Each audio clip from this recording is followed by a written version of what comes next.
Good evening. It's Joyful Christian Hermit. I want to share with you the life of a man, a saint, named Guy of Anderlecht. Now, Anderlecht is in Belgium, and this was back in the 11th century. In fact, he died around 1012. I think that's the date or the year. And he's a saint. He's canonized, or probably maybe I'll share all that with you as I go through his life. But I'm touched by this man because he reminds me of my life and, making choices that I wasn't going to do, and then having things befall me. But still keep going and keep doing, but yet Guy remained holy on the holy narrow pathway, despite having made a choice partway through life. And you'll see when it and I thought it's important for me to recognize Saint Guy of Anderlecht, and what he did then with his life, how he handled it, and how blessed, even so. So it sort of goes along with what an angel told me yesterday in a strong voice, sort of a little bit sounded edgy, like a little bit put out with me. Like, how long must I explain this to you? But it was, that God it didn't matter what I was doing, that I'm out slowly putting stones on the house front. Slowly, because I am so fatigued now I have all these symptoms now of post-septic syndrome. And I didn't even ever anticipate I would get septic shock. Didn't know what it was. Didn't know that it was different from sepsis, but it didn't even sink into me in ICU, and my daughter said I had sepsis. It was a couple of days later I was more alert, and she said septic shock. Or the nurse corrected and said, well, septic shock. And they are different, but it's just, I always thought, that the arachnoiditis would be plenty. And I felt that I could sort of handle it, the pain, with help and with God's grace always, but also with pain meds. Finally got a pain doctor and a neurosurgeon. It really felt like I was on top of it. And then here's this septic shock. And I knew that arachnoiditis affects intestines, or can affect intestines, bladder, and cause paralysis in the legs. Those are, and much more, but those are the two main organs that it's known to go after or cause neurological problems with, to the point where they no longer work properly. But I never anticipated what it would be like, how that would be. I guess I thought, just one day I'd wake up and it would be, be done. My intestines would stop and they'd do something to help me, and that would be that. I didn't anticipate all this added suffering. And then I didn't even know about post-septic syndrome and how exhausting it is. So I'm really dragging along it. I doze off, and I didn't read earlier on. Well, it's only been a little over 6 years that I knew what I had was arachnoiditis. All those other years, I just knew I was disabled by my orthopedic surgeon in 1987 with intractable pain. because I can't stand in one place any length of time or sit without terrible pain. And I can't be consistent. I never know from day to day or even hour by hour if I'm going to be ill with pain enough that I can't function. So I can't be counted on to be any place on any given day or any given time. And it used to be even worse before I had pain meds, how I would be very unstable with uh, being able to do anything with anyone or help anyone, even volunteer. I took hospice courses. I had to lay on the ground to take them in the, with the little classroom. But they wouldn't let me be a hospice volunteer than this young woman. There was more to it than what she said. She had issues with me. I was very close to her parents. And I think that entered in. I think she resented that some. But she said, no. She said, you'll make the hospice patients uncomfortable since you can't sit in a chair. Because when I would visit people or the spiritual die, I would sort of recline on the floor like this and move around, or I'd get in the child pose with my knees. Now, I can't do that at all now with my knee. It won't bend. Won't bend to do that. It'll bend, but not that much. So that was comfortable on my back. It would really stretched my back and it felt good. And the way you're at a fulcrum, like with your legs like this, your knees bent, and your feet there, and your knees there, and then you're up like this. Or I could lean forward, or I could lean back, and it would relieve the pain off the lower lumbar. So Guy really resonated with me when I read about his life. There's not that much to know in specifics, but there's enough. And the other aspect about Guy of Anderlecht, he reminds me also of love and joy, of living in joy, even though things might not be going so well. So I might, at the end, I'll share about something that someone said once that I found very profound and helpful on our lives. But for now, I want to talk about Guy of Anderlecht. So, I'm going to read some of this. This is just a little overview here of him. That he loved the church and he loved the poor. At an early age, he left his home in Brussels. When he was young, he left his home and sought poverty and union with God. He decided he was going to, as a young man, go off and follow the holy narrow pathway. So he came near a location, a village, an area near Brussels called Laeken, and was asked to stay and serve the church by a priest after showing devotion at Our Lady's shrine. So Guy had walked and got to Laeken and stopped at a church because he loved the church, he loved the poor, and he himself was poor. He left home, he had nothing. I can tell you a little bit more about that later, but I just want to give this overview. So he was there worshiping and praying at a church.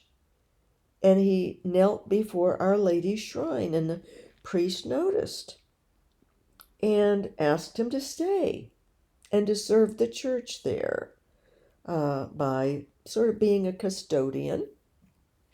And so he swept the floor and ceiling, he polished the altars, cleansed the sacred vessels, sort of became a sacristan also. He befriended the poor, and his almsgiving became renowned. So he'd live, I think, right there at the church, or perhaps, the priest found a place for him, or a bed or something in the priest's abode. So, but things changed then. So I want to uh, back up and go over that a little bit more in greater detail. Um, he's venerated in the Catholic Church and the Orthodox Church. He was known as the poor man of Anderlecht. He was born around 960 and died in 1012. He had poor parents. He lived a simple agricultural life until the age of 14, when he became assistant sacristan, and that's when he had left home and found this church that he liked. He didn't go far from home, but just decided he was going to go out and find his way in life. And so the actual church name is Sanctuary of Our Lady in Laeken, in Belgium. And that was, I've already mentioned a lot of his different duties there. He also took care of the vestments and the altar linens, ringing the bell for Mass and Vespers, and providing flowers and other decorations, which were used in that church. So it was really a lovely existence. Imagine, I used to just think, oh, how wonderful to be able to just stay in the church day and night. And one time for about 2 weeks, I was able to, at night, even spend the night near the altar and the tabernacle. We had there was a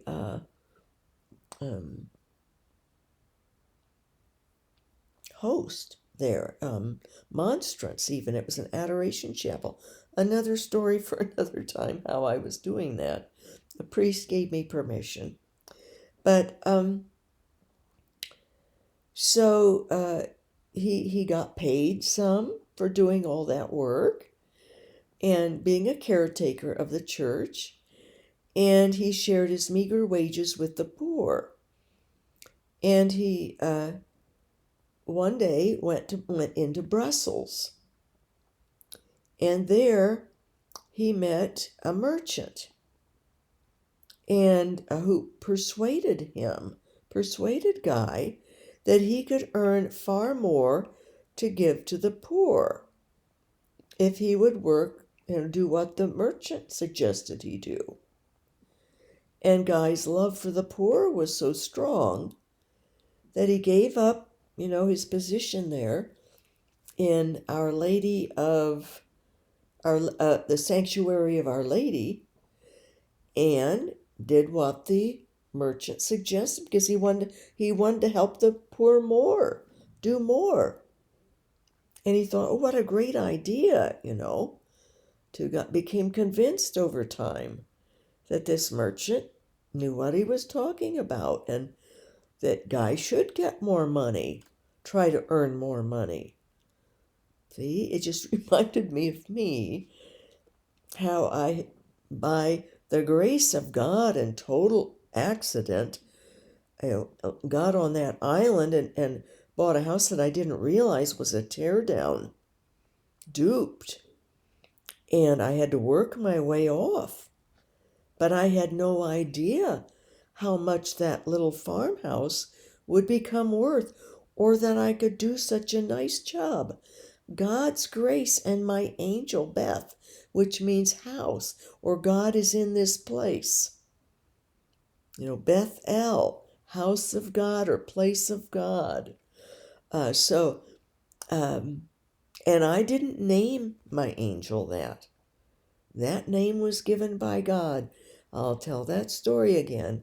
Some of you probably know it if you saw the video early on that I did probably 6 years ago after I'd moved in here. So shared that. But yeah, I thought, wow, if I did it that time and made this extra money, I should do it one more time so that I'd have plenty of money for nursing care, for end-of-life care, should I need it. And I thought, and at the same time, I can work a little each day and then do my reading and writing and praying more focused praying, and definitely reading and things, and videos, even, day is long, and boom, within 2.5 months, I found out I needed this major surgery. And from then, one surgery after another. And I found out that I had arachnoiditis, and it was progressing, and the fatigue and all that, and I was stuck here.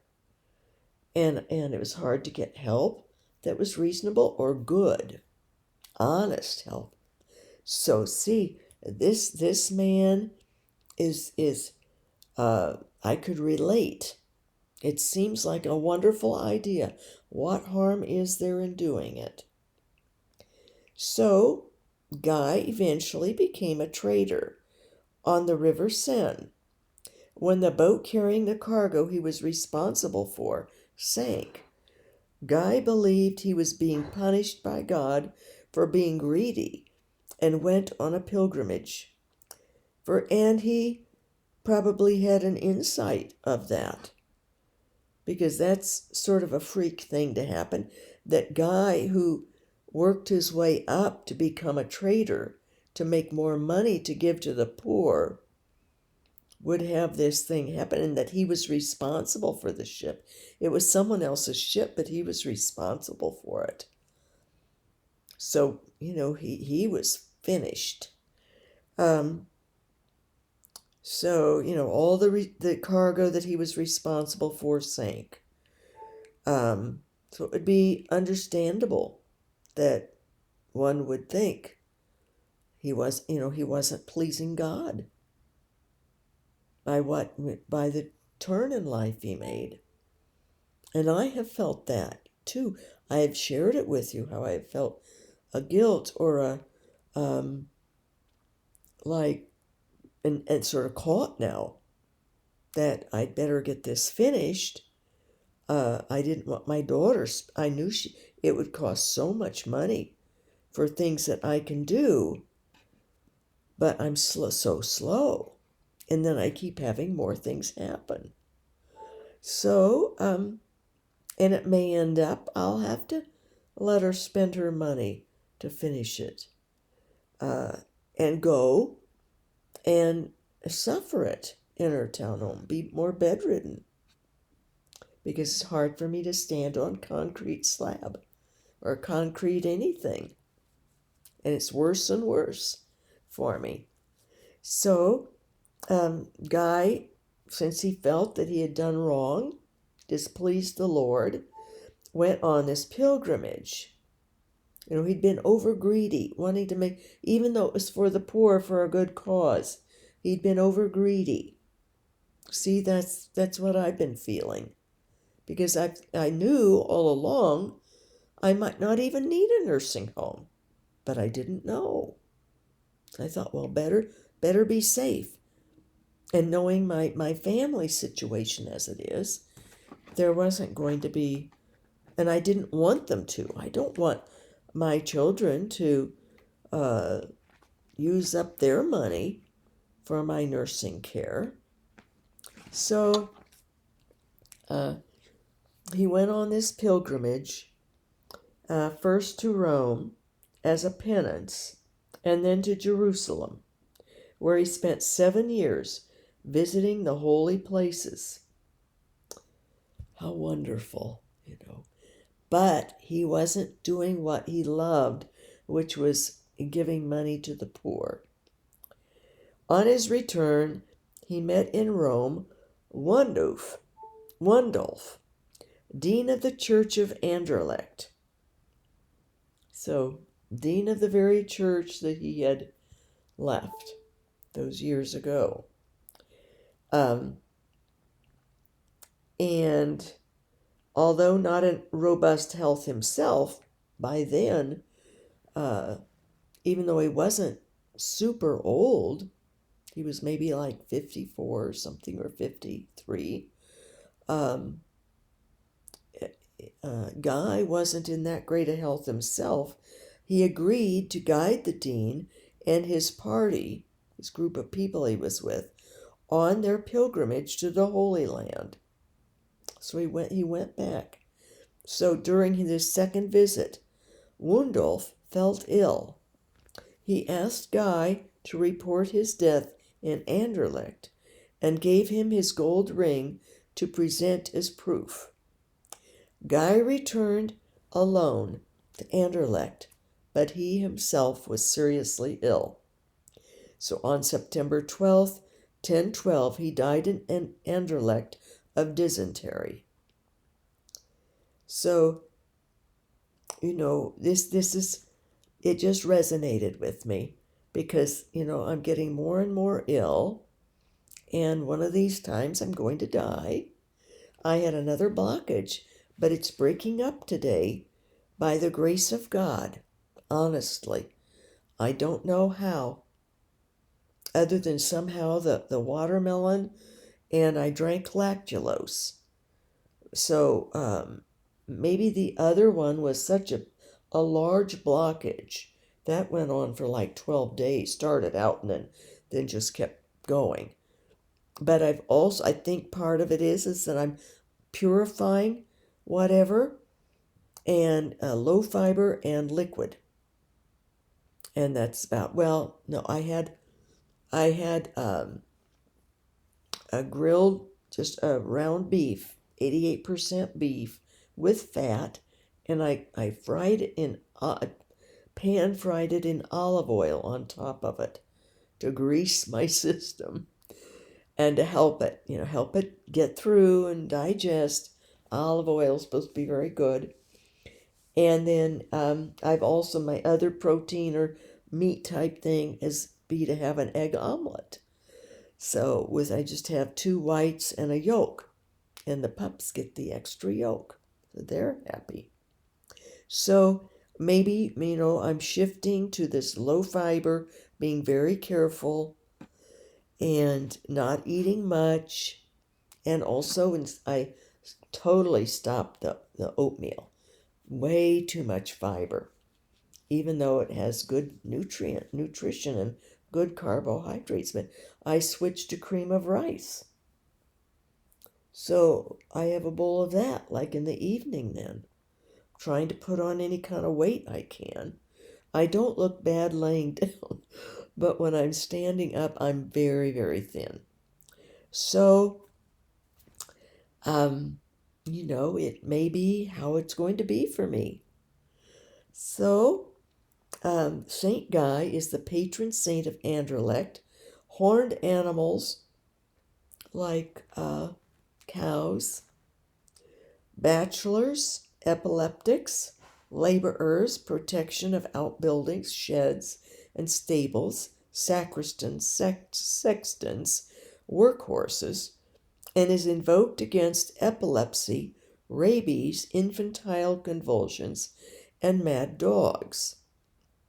In iconography, he is represented as a peasant praying with an angel plowing a nearby field, or as a pilgrim with a book or a hat, staff, rosary, and an ox at his feet. So St. Guy's grave was said to have been found when a horse kicked it. Cab drivers of Brabant led an annual pilgrimage to Anderlecht until the beginning of World War I in 1914. They said that their horses headed the procession, followed by farmers, grooms, and stable boys. And they all went leading their animals to be blessed. The village fair that ended the religious procession was celebrated by various games, music, and feasting, followed by a competition to ride the cart horses bareback. The winner entered the church on bareback to receive a hat made of roses from the parish pastor.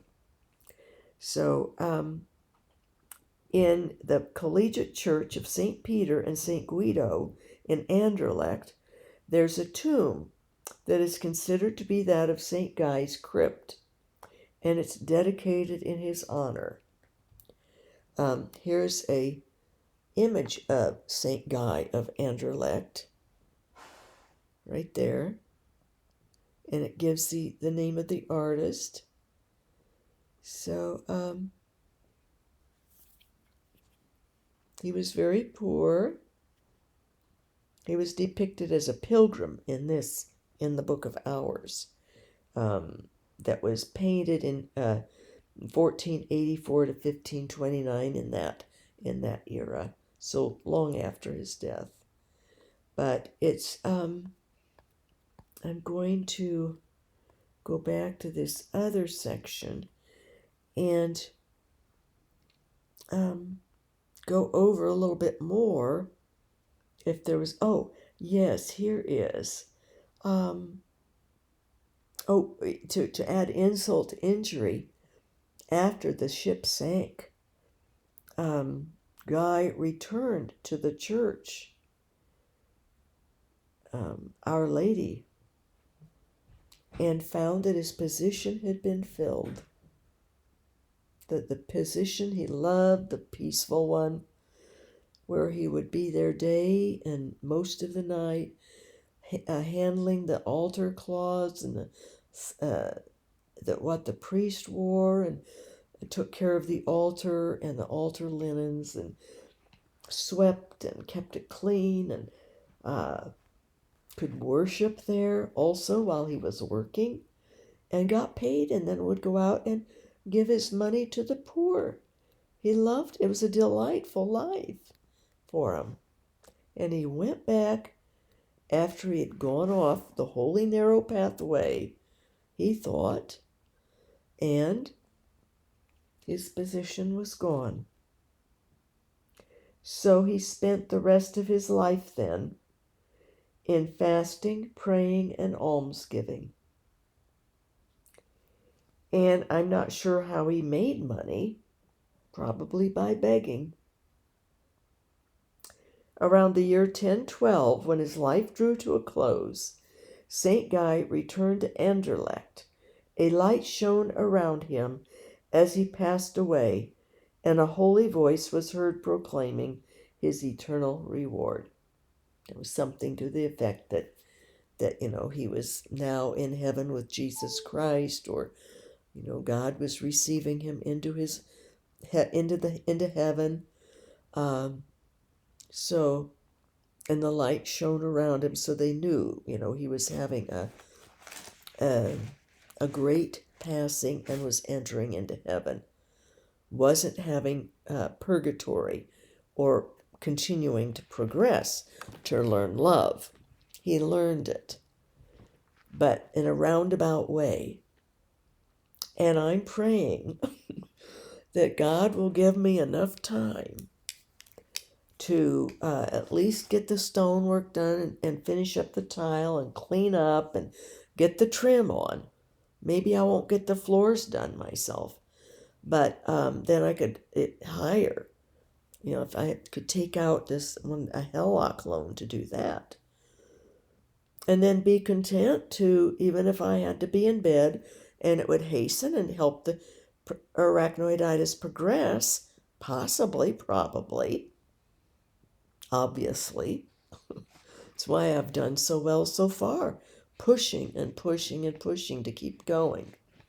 And the neurosurgeon liked that and wanted me to. But, who am I to listen to? I'm going to have to listen to God and what he wants, because I'm certainly having other things that could kill me. Every blockage, if it doesn't clear. But I do have the Movantic pill now. I have those now. And I'm not going to take them right now because I don't need them. But at least I have them, and I know what they do to me. We're pretty sure. Because I had an allergic reaction to them in the hospital. But also it was double this dose. So I know it will. It's like intestinal dynamite is what it is. In my body, it is like that. My reaction to it. So I know as long as I keep on top of it and recognize the signals. It's hard to tell when you're very thin. and I've not been this thin since I was a kid, a young teen, junior high. But and like I say again, you can't tell, but when I stand, gravity takes over, and I'm just like I look like I'm a end stage cancer victim. But like I say, I'm trying to eat more now that I have a means to help, so I won't have a rupture or another septic shock. But I'm going to follow Guy's way of repentance and doing penance, well, which I think I sort of am with the suffering and the work. We had rain today, big storm after I did the other video, another one. And I was out there and it was wet and it was cold and, slowly getting those stones put on. It's Airstone product if you want to see what it is. You can look online. It's a fairly new product. AIR and then a capital AIR and capital STONE. So I found God. I think he would be like this woman at night. I don't sleep well. Sleeplessness is another, but I doze off a lot. But then I wake up and then my bladder's starting to go. So I'm going to the bathroom every hour and a half to 2 hours all night long. And so one night I saw on YouTube some woman just showed her face, and said something about most special performance or something. So I listened to her sing, and she was just adorable, probably in her mid-30s or early 30s, maybe late 20s, or so, I don't know, but she looked a little bit older, mature. She seemed mature, but not old. In fact, maybe she was quite young, but it was the maturity that made her seem older, like in her 30s or something, like she had experienced life. And come to find out, she was very, very petite, very, very thin. But in this man, his name's Simon Cowell, questioning her about her song, what she was going to do, and why she got on that show and things. It turns out she has had severe cancer, spine and brain. It had spread, metastasized, and it was in other organs too. It was getting into her lungs and different places. So, but she had written her own song and she sang it. It was beautiful. She had a beautiful voice, and she had been singing as her career, singing in clubs and different places, being invited and paid, or working at like a nightclub or a restaurant bar situation and singing. And you can look her up.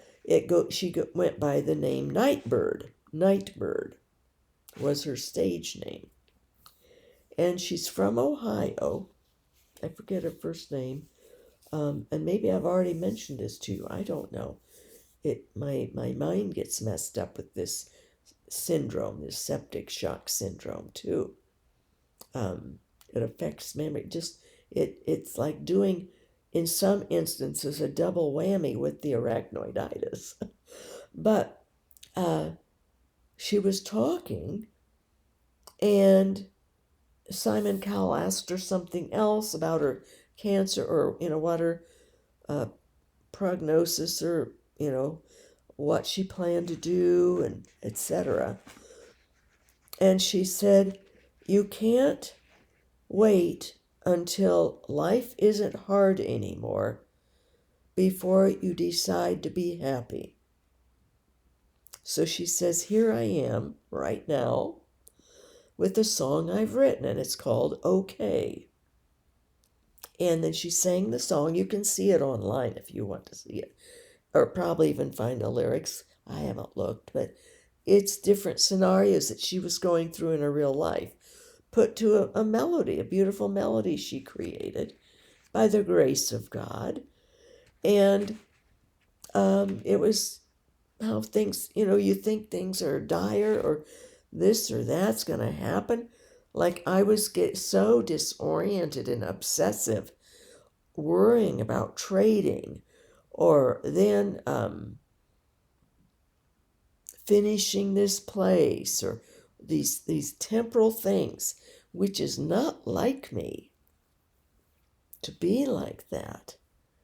But I really learned how easily the detachment can disappear, the temporal detachment, and all of a sudden, or the peace and the things don't matter to me. All of a sudden, things were mattering to me. Oh, not enough light. It's dark in there, and it's you know, whatever else I was complaining about the townhome. Well, the concrete and the tile, how hard it was to stand. Well, and that's legitimate. It does make me worse, but it's, if I end up at a point where I'm in bed most of the time, what difference does it make? And even if not, to sacrifice. So she wrote this, it's okay. It's okay. She would say, it had a little refrain, of course, it's okay, it's okay, it's okay. She was like a bird singing it, chirping this, or a songbird, it's okay, it's okay. And, but that statement she made had the judges just like, their jaws drop, mouths open, because it was true and obvious enough, but profound. And the way she said it, and in her circumstance. I like to say it or if I'm sharing it with another person, like I shared it with my cousin. Turns out then she remembered seeing that on America's Got Talent, AGT. But it's on YouTube. But, she had forgotten the statement she made. And I say, to make it less harsh, if I'm telling someone else, I don't say you can't, but I say we can't, or we shouldn't. We can't wait, or we shouldn't wait, or think that by waiting until life isn't hard anymore, before we decide we can be happy. Or we shouldn't. We shouldn't wait until life isn't hard anymore, or we think life won't be hard anymore. That was part of it too. She said, and you think, because life is always going to have something hard in it. There's always going to be difficulties, especially the older we become. There's going to be illnesses, there's going to be accidents, broken hip or broken knee or foot, or there will be ailments that come up all of a sudden, and ailments that start and just stay steady and all of a sudden erupt. Or several ailments that gradually cause the body to decline. So we're all going to die of something sometime. And it's okay. That's okay. But to expect and to hold back living and doing what we enjoy and what we loved so much and brings us close to God, thinking that we'll still have time. That can be a rude awakening for us. All of a sudden, like a thief in the night, comes death, They call death the thief in the Bible. The thief in the night comes and takes us away, takes us out of, and where we're going is wonderful. But we weren't necessarily listening or appreciating what we had that God was showing us or had provided for us. Like Guy, that was divine intervention, that the priest happened to see him kneeling at the shrine of Mary. and praying there, and must have sensed this is a good young man. He was a young man then, 14, and offered him that job. That guy would have been fine with the rest of his life. It was his holy narrow pathway. But God did not strike him down, and God likely maybe wasn't punishing him. Who knows? I mean, God doesn't punish us, see. But God maybe allowed that ship to sink because he knew he had to do something to get Guy back to the type of life that he liked better. And so he went back, but instead, out of charity then, he helped this dean of the church in Anderlecht make a pilgrimage to the Holy Lands. Guy had just been there, but he sacrificed himself to do that, and he died then on his way home. The dean died there, and Guy died on his way home. So the trials were over. Any guilt was done. Guy didn't need to make reparation anymore. By the death that he had, he was one that pretty much went straight to heaven. So I just realize it's okay. What I'm doing is okay. Because now, see, if I had not gotten this place to begin with, there was another one, new house, and they had dropped the price. I wasn't sure where it was located. It didn't have this view or anything. But I didn't, this came on, that house, I waited too long to make up my mind on it, and it sold then. Finally sold. They had dropped the price because it wasn't selling. And it had upgrades in it, and it sold for the price of, and I would have had to do nothing but the landscaping. But I had it in my mind by then. Oh, it is greed. In a way, even though the greed was for a good cause, a good intention. Oh, if I was successful with the other house, think what I could do with one more. Just one more. See, those can be famous last words, can't they? Lord, I'm just going to do this one more time, one more. And then I'll do all the reading and writing that I told you on the island I would do when I got off, if I got off the island. See, so I'm confessing this and asking God's forgiveness. I have already done that, but I'm putting it together now, thanks to this woman who then did die. She was in the finals, was headed for the finals, but she had to decline because of her health. And then she passed away. And I don't know what year it was, not too long ago, probably within the last 5 or 6 years. And I'm trying to think her actual name. Maybe it was Helen or something. And she was from Ohio.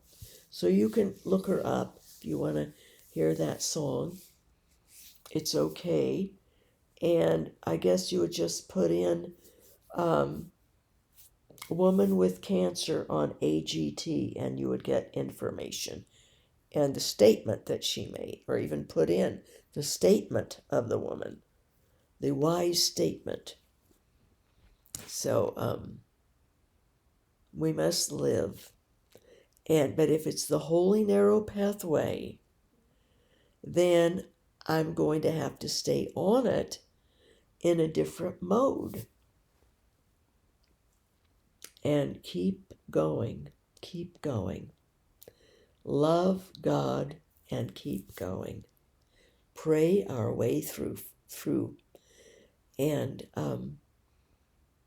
God willing, body able. And thank you, Lord, for all the blessings.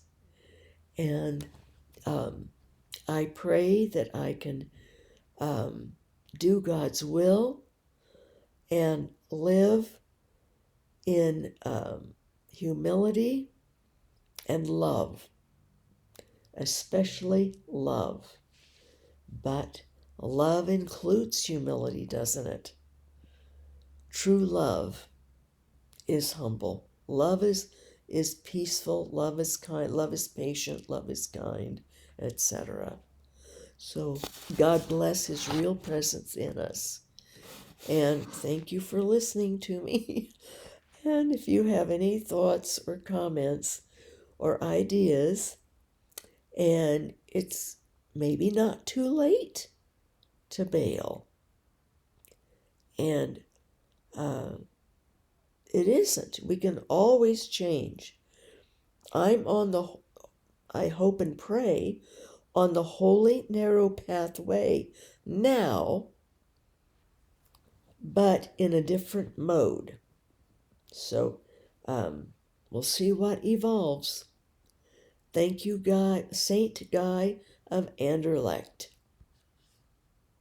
Much love to you all.